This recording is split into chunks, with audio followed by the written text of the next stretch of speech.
Te peguei mais uma vez. Você achou que era a Ari, mas ainda sou eu. Beleza? Vamos lá falar um pouquinho sobre os mercados aí, sobre os principais ativos aí dos mercados mundiais. Vamos falar sobre Ibovespa, S&P 500, dólar, DXY.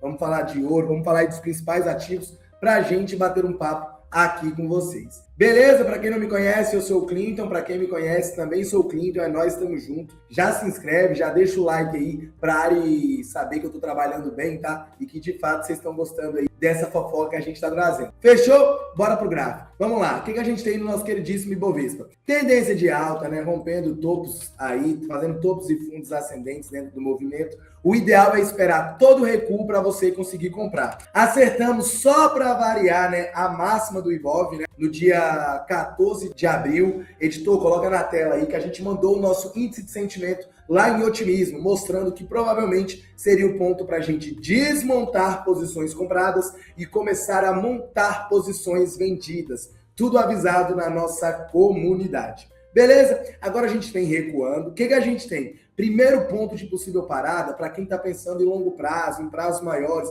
montar alguma posiçãozinha em ações e essas coisas.Esse candle Clinton aqui, esse candle aqui é um candle Clinton, então ele vai ser um ponto de possível parada do preço junto com uma linha de Boss, ali próximo de 176 mil pontos para o nosso Ibov. Então a gente está falando de pelo menos aí, pensando no longo prazo, de mais uns 4 a 5% aí de queda no Ibovespa aí no curto prazo. Isso a gente consegue confluir com o índice de sentimento. Já vou mostrar para vocês. Um outro ponto que a gente tem é uma outra regiãozinha ali também na casa de 166 até mais ou menos 168 mil pontinhos, tá? No nosso queridíssimo Ibovespa. Então, dentro desse cenário também vai ser mais um ponto para a gente olhar, pensando aí num prazo um pouco maior, a favor do movimento, né? Esse movimento aqui pode ser perdido, a gente pode fazer esse movimento para dar continuidade ao movimento de alta. Beleza? O que a gente tem no macro? Vou colocar para vocês aqui agora o nosso queridíssimo índice de sentimento da B3. Hoje, nós estamos, né, hoje aqui,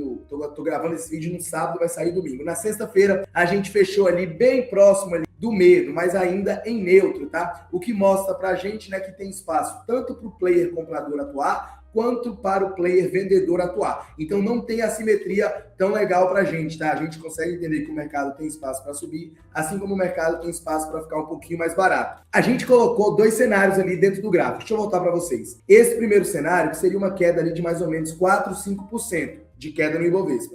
E um segundo cenário, agora aqui no curto prazo, até a próxima semana, né, de mais ou menos ali 10% de queda no Ibovespa. Vai chegar? Não sei, mas qual que é a lógica? A gente consegue entender, confluindo essa parte do Ibovespa com o índice de sentimento, que se a gente tiver mais uns 5% de queda aí, a gente vai de fato chegar próximo da região do medo. E aí sim eu já fico confortável, né, dentro da B3 para procurar algumas empresas para eu colocar, né, dentro da minha carteira, né, para eu entender a parte fundamentalista com a parte técnica, para a gente confluir tudo e pensar em algumas coisas legais aí para o médio e longo prazo. Sempre o melhor cenário vai ser comprar próximo do pânico, né, abaixo de 0,20. Mas como a gente consegue fazer, teoricamente, o valuation de uma empresa, entender os múltiplos de uma empresa, caso a gente esteja no medo, aquela empresa já vai estar tão barata que a gente pode, na verdade, né, começar a montar posições. Inclusive, eu mandei algumas listas de ativos para a galera da comunidade lá também, dos principais empresas que eu estou de olho, né? Não significa que eu vou comprar, mas estou de olho para poder fazer os estudos e começar a aportar aí, aproveitando essa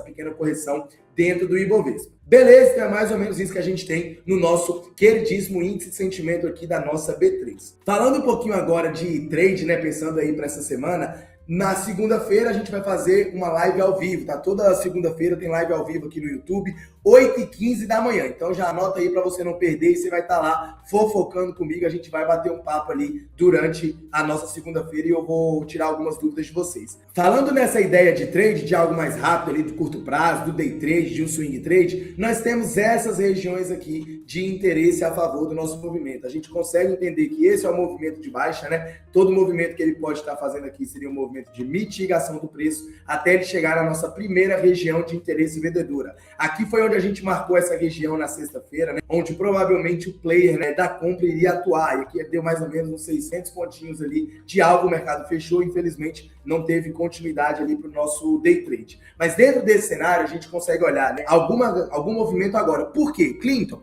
por que essa região está amarela? Por que tem região cinza, região vermelha? Região amarela significa que o preço precisa ter, teoricamente, uma ideia de uma confirmação, de uma entrada de confirmação para poder atuar, ou agora, né, a gente consegue até entender essa mitigação, trazer um ponto aqui um pouquinho mais para baixo, colocar mais ou menos essa regiãozinha atualizada para a gente esperar esse cenário. E aí seria isso aqui que a gente pode estar esperando. Precisa tocar na região amarela, precisa ter um candle rompendo a máxima. Quando voltar mitigando, a gente vai pensar a favor de uma compra. Só vai ter compra pelo nosso modelo caso ele faça todo esse movimento. Toque na região amarela, tem um rompimento do topo, o micro movimento se alinhe com o macro movimento, a gente tem a inversão do fluxo para poder pensar a favor de uma compra no nosso índice futuro. Próximo ponto de compra que a gente tem também é manipular a mínima, tá? Então, se manipular 185, 180, a gente também consegue pensar a favor do movimento comprador. Então, duas regiões de provável interesse compradoras por curto prazo. 185,960 até mais ou menos 185,180 para o preço trabalhado. Duas regiõezinhas de provável interesse vendedoras, tá? Para o nosso índice futuro. Tá um pouco longe, mas a gente tem que ter paciência para esperar o preço chegar. Mais ou menos 188,500 até 189,250. Um próximo ponto, 190,265 até mais ou menos 191,069. Clinton, e se essa região for perdida? Se essa região for perdida, a gente deve acelerar. Provavelmente vamos parar pelo Ibovespa, tá? Eu atualizo vocês ali na live de segunda-feira também. A gente vai parar pela parte do Ibovespa ali nos 178 mil pontos. Vai ser um ponto onde o índice futuro também vai segurar, que vai coincidir com a regiãozinha ali de mais ou menos 177,900 até mais ou menos 175,600. Clinton, tá muito grande essa região. Por quê? Porque é uma região de tempo gráfico maior do nosso gráfico diário. Beleza? Então é mais ou menos isso que a gente tem no nosso índice futuro. Tem que ter um pouco mais de paciência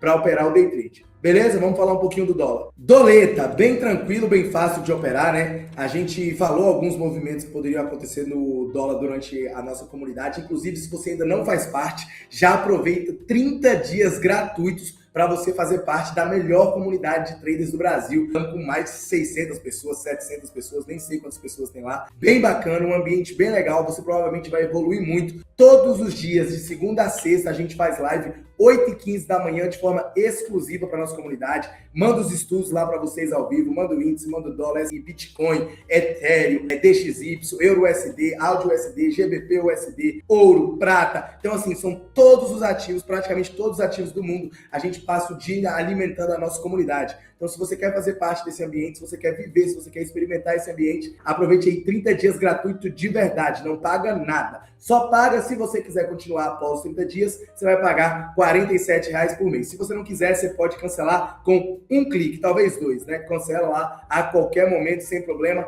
algum. Beleza? O nosso dólar, o que a gente tem? Não temos ponto de interesse comprador no dólar, tá? Então, de fato, vai ter que esperar manipular a regiãozinha de mínima, lá nos 4,914. Se ele manipular, a gente vai pensar a favor de uma operação compradora para o dólar. Se não tiver manipulação, de fato, a gente não consegue operar. E aqui, né, mais uma vez, uma regiãozinha amarela. Como que a gente opera? Precisa perder uma região de fundo, precisa voltar mitigando para a gente operar a favor de uma venda dentro dessa região amarela para o dólar. Próxima região de interesse vendedora para o dólar, tá? A primeira tá ali 4,925 até mais ou menos 4,932. A próxima regiãozinha, 4,945 até mais ou menos 4,952. Temos a liquidez ali próximo de 4,960, que não é operável, só para a gente entender que é uma liquidez, para a gente entender uma provável captura. E o próximo ponto, 4,980 até mais ou menos 4,986 para o nosso doleta. O movimento é de baixa, né? Se o movimento é de baixa, a gente tem que operar a favor de vendas para estar sempre a favor de uma tendência. Combinado? Vamos seguir aqui agora. S&P 500. Eu dei meta no vídeo de cripto, vou dar meta no vídeo desse aqui também, tá?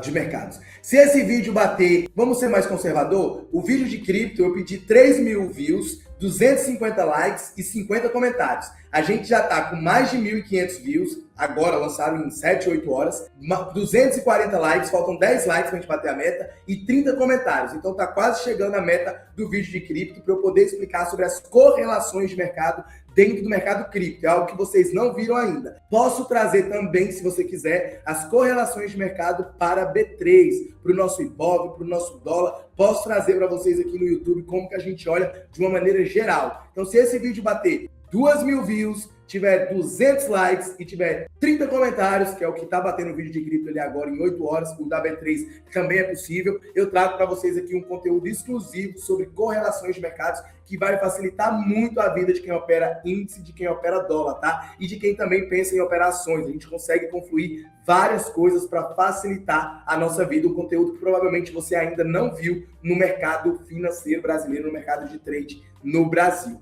Beleza? Vamos seguir aqui e falar um pouquinho do nosso S&P 500. A gente consegue entender que o movimento está formando aqui topos e fundos ascendentes, teve o último rompimento de topo, e com isso estamos em máxima histórica mais uma vez. Sabendo que estamos em máxima histórica, a galera fica tentando vender, né? Tentando vender simplesmente por nada. E agora não é o momento. A gente consegue olhar uma ideia do índice de sentimento também no mercado americano. Vou trazer para vocês. Qual que é a lógica desse índice de sentimento do mercado americano? Estamos hoje aqui, né, na casa de 67, então o mercado já está em euforia. Dentro do nosso modelo, pensando no médio e longo prazo, é diferente do trade, tá? Não temos assimetria na ponta compradora. Aqui, eu, Clinton, não consigo mais comprar ações americanas, ETFs americanos, não consigo pensar em nada disso. Aqui eu já estou querendo até desmontar alguma posição comprada, que a gente conseguiu comprar quando ele bateu medo, tá? Lá no dia 1º de abril, 30 de março, 1º de abril, a gente montou algumas posições. Acompanha aí na nossa comunidade também. O que a gente tem agora? Quando bater 75,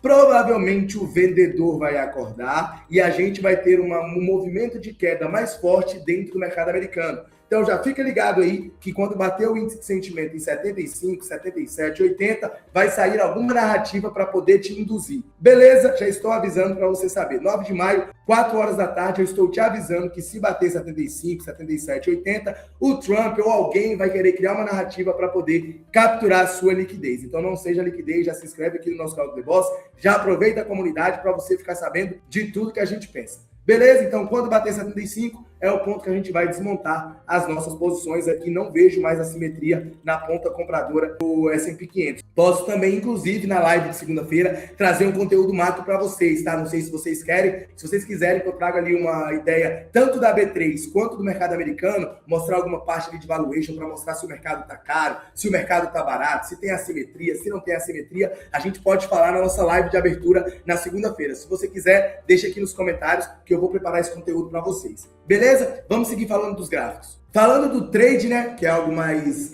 rápido ali, um day trade no S&P, Nasdaq, Dow Jones, alguma coisa nesse sentido, a gente não tem região de venda porque o preço está subindo. Você tem que esperar cair para você comprar, você tem que esperar cair para você comprar. Primeira região de provável interesse compradora para o S&P 500, 7.347 até mais ou menos 7.330. Próxima regiãozinha, de acordo com o nosso modelo, 7.285 até mais ou menos 7.269. Essas são as duas regiões mais próximas, tá? Caso o índice de sentimento bata 75, a gente pode ter uma correção mais forte. Então, fica atento aí a todos esses possíveis cenários. O que a gente tem no nosso queridíssimo ouro? Marcamos essa regiãozinha também com a galera da nossa comunidade, né? Só para variar também ali na quinta-feira, marcamos na sexta-feira. Aqui foi onde o ouro deu uma vendinha, né? A gente teve a nossa referência, manipulação, defesa do médio do player. Qual que é a lógica agora que a gente tem para pensar no ouro? Que ele pode cair para chegar à nossa primeira regiãozinha de interesse compradora, próxima de 4.637 até mais ou menos 4.618. Uma próxima regiãozinha de interesse, 4.593 até mais ou menos 4.568. É isso que a gente tem para o nosso ourinho. Região de venda já foi mitigada, então se voltar aqui, a expectativa é que seja feito o rompimento e a gente vai buscar o próximo ponto lá na casa de 5.065 até mais ou menos 5.120 para o nosso queridíssimo ouro. Beleza? Então é isso. Se você chegou até aqui, não esqueça de se inscrever no nosso canal, de deixar o seu like, de participar da nossa comunidade. Você tem 30 dias grátis para poder experimentar todo o conteúdo, assistir quase 100 aulas que tem lá, acho que já passou de 100 aulas lá que tem lá dentro da nossa comunidade. Assiste, degusta. Não gostou? Não tem problema nenhum. Pede o cancelamento, a gente vai continuar sendo amigo aqui no nosso canal do YouTube. Beleza? Tamo junto, um beijo, bebam água, usem stop, não faça preço médio. Grande abraço, beijo, valeu.